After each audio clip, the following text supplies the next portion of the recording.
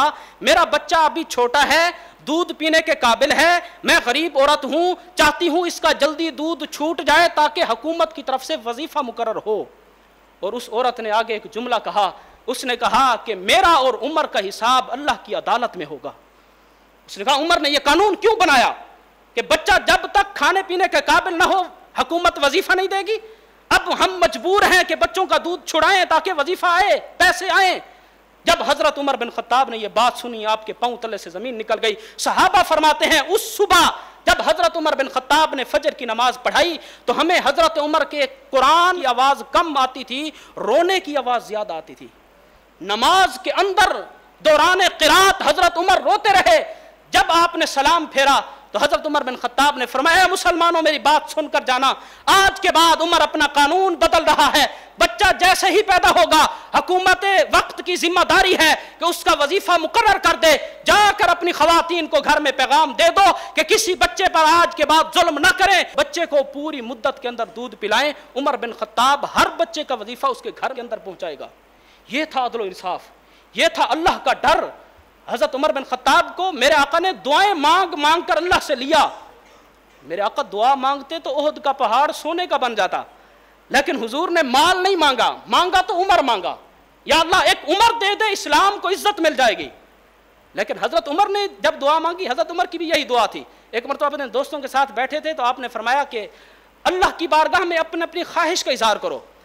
سب نے کہا کہ ہماری خواہش ہے کہ جس گھر میں ہم بیٹھے ہیں کاش کہ یہ سونے اور چاندی کا بن جائے، سارا کا سارا مال پھر ہم اللہ کی راہ میں صدقہ کریں۔ بڑی اچھی خواہش تھی۔ لیکن حضرت عمر بن خطاب سے جب انہوں نے پوچھا دوستوں نے کہ اے عمر تیری کیا خواہش ہے، تو بتا، حضرت عمر بن خطاب نے فرمایا کہ میری خواہش ہے کاش کہ مجھے حضرت ابو عبیدہ بن جراح، حضرت حذیفہ بن یمان اور حضرت معاذ بن جیسے بندے اور مل جائیں۔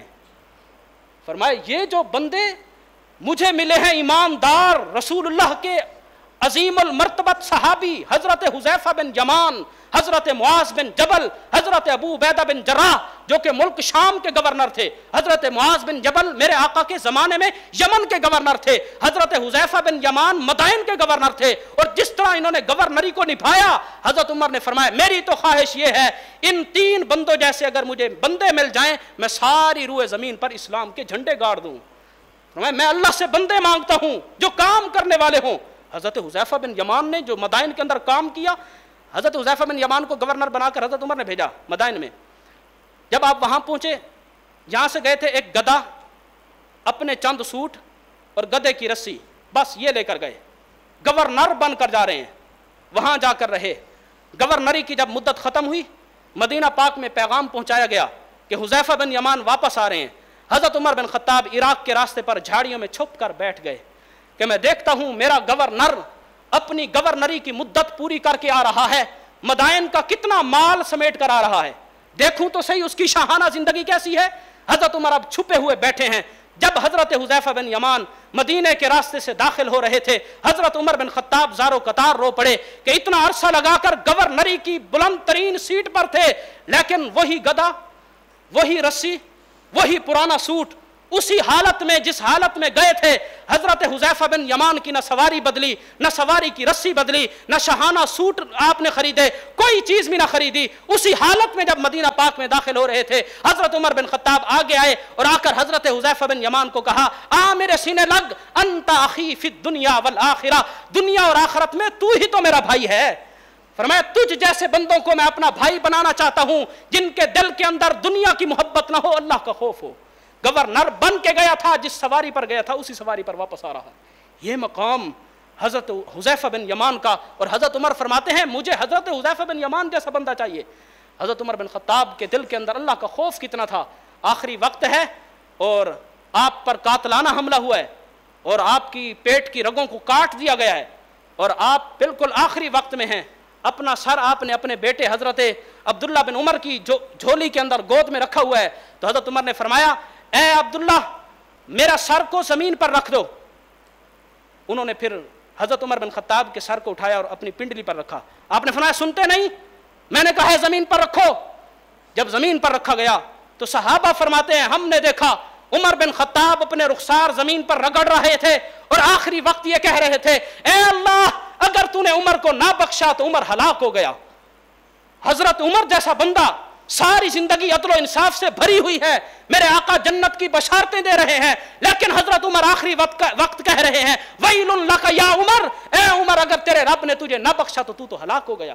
حضرت عمر کا وصال ہوا. حضرت سیدنا عبداللہ بن عباس فرماتے ہیں حضرت عمر بن خطاب کے اوپر چادر ڈال دی گئی, کسی نے آ کر میرے کندھوں پر ہاتھ رکھا, میں نے محسوس کیا تو وہ مولا علی تھے حضرت علی المرتضیٰ رضی اللہ تعالیٰ عنہ. حضرت عمر بن خطاب کے سامنے کھڑے ہو کر کہہ رہے تھے اے عمر مجھے پتا تھا تو اپنے ساتھیوں سے جا ملے گا, تیری قبر مدینہ المنورہ کے اندر رسول اللہ کے روزے کے اندر ابو بکر صدیق کے ساتھ رسول اللہ کے ساتھ بنے گی, اس لیے کہ میں نے کئی مرتبہ سنا میرے آقا کی زبان پر بار بار یہ جملہ تھا میں ابو بکر اور عمر, میں ابو بکر اور عمر, میں ابو بکر اور عمر. اور آخری وقت مولا علی کے یہ کلمات تھے. آپ نے فرمایا اے چادر اوڑھنے والے شخص, حضرت عمر کو مخاطب ہو کر کہا, فرمایا اے چادر اوڑھنے والے شخص سن لے, تیرے بعد دنیا کے اندر ایسا کوئی بندہ نہیں بچا کہ مجھ علی کی جس کے بارے میں خواہش ہو کہ اس جیسے اعمال لے کر اللہ کی بارگاہ میں جاؤں.